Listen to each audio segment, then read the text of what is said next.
Hello, ladies and gentlemen. I'm Valeria and this is the Off-Road Trench.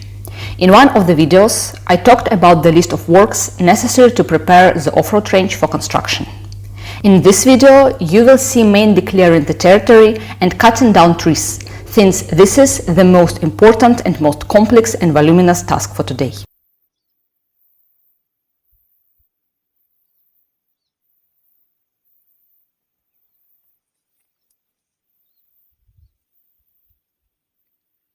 Initially, I started cutting down on this side, at the corner of the site, and after a while, I started cutting down on the other side, in order to cut down the border from the side of the camp.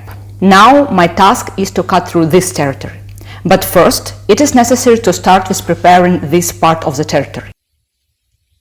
As I said, the clearing area is about 1,500 square meters, and it takes a huge amount of time. The progress is very slow, and what you see in the video is the result of several weeks. At the beginning of cutting down and logging, when I go deeper into the forest, clouds of midges, mosquitoes and horse flies rise, so comprehensive protection is necessary.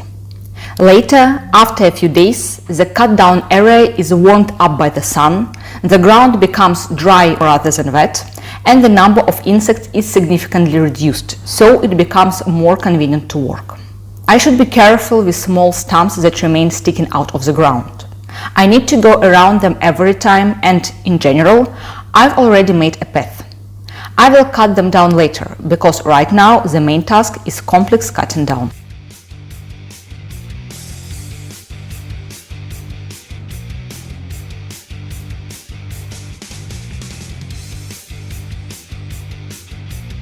Cutting trees takes a huge amount of time, and it is easier to film it, since there is an open area where no one is swinging an axe, a machete or a chainsaw. I almost broke my phone several times, so I only take videos when it's safe for my equipment.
As I said, I move different types of trees in separate places.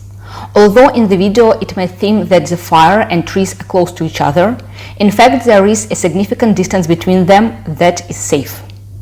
I carry trees in several stages and I have different routes. I bring the trees here, or first here and then further to the border of the site, or I make them to a makeshift bench and table. In the background, you can see a blue awning dangling in disorder. Unfortunately, it didn't survive after several thunderstorms, and I had to move the tent to another place and to remove the awning partially. For now, I store tools under the awning sometimes, but when I have time, I will take it off and maybe use it for something else.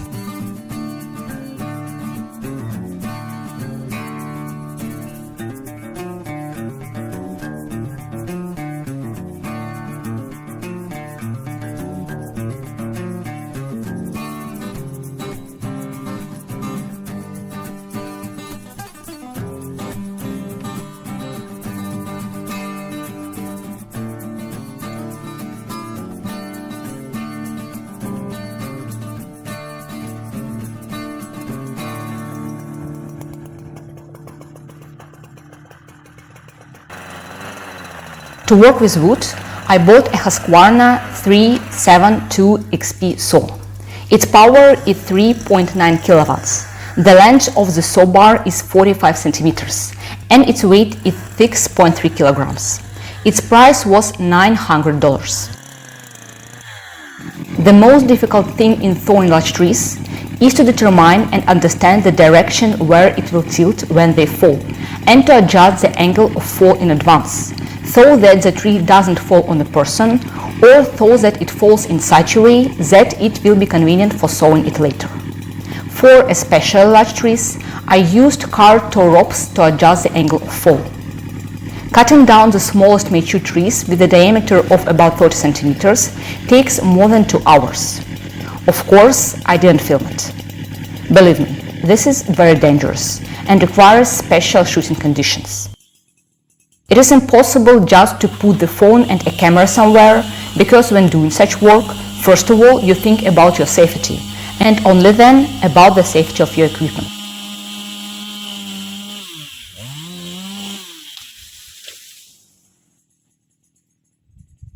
Probably you don't understand the size of the trees in the video, but thin trees are up to 10 meters tall, while large mature trees are from 16 to 18 meters tall and from 30 to 60 centimeters in diameter.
Trees slightly dried up by the sun are easier to carry, but there is not always time to wait several days. If the trees are hard to carry, or if I plan to use the trees for a fire, then I thaw them to make a firewood shed.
There is also a huge amount of garbage on the site. The people who lived here before and the people who littered in this area because they were too lazy to take the trash with them left behind huge amounts of plastic, rags, old clothes, glass jars and bottles. There is also a lot of rusty metal, remnants of a mattress, tin cans, nails, springs and metal from a fence.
Friends, I ask you to subscribe and turn on notifications about new videos on my channel.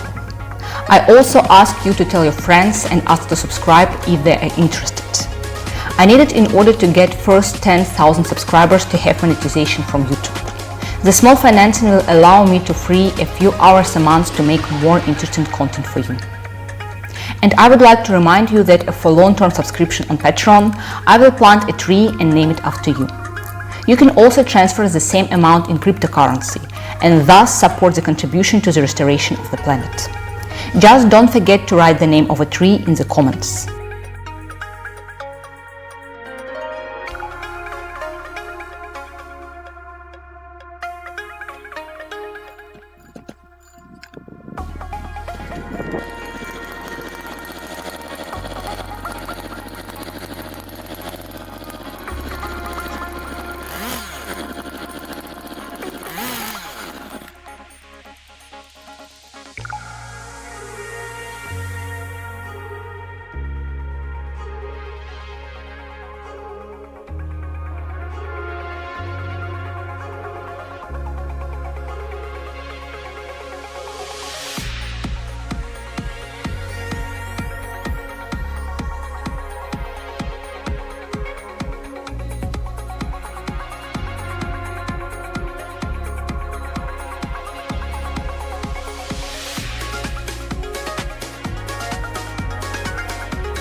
Several months ago, due to the abundance of trees, I didn't understand where the border of the site was.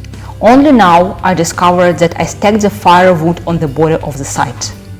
It is good that it is not very big, since I need to move it in the near future.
Overall, the picture looks very messy. Works are in full swing. The situation changes every day and every week. Step by step, there are fewer trees in my fruit forest and less free area on the rest of the site, since I've been moving trees there. In the following videos, I want to show you the organization of my life and work at the off-road range in more detail. I also want to show you the road that leads to my site, and you will finally understand why I named the channel The Off-Road Range. I will be glad to see your likes, comments and subscriptions. This will support me and my project greatly. It was Valeria, The Off-Road Range. Wish you all the best and see you soon.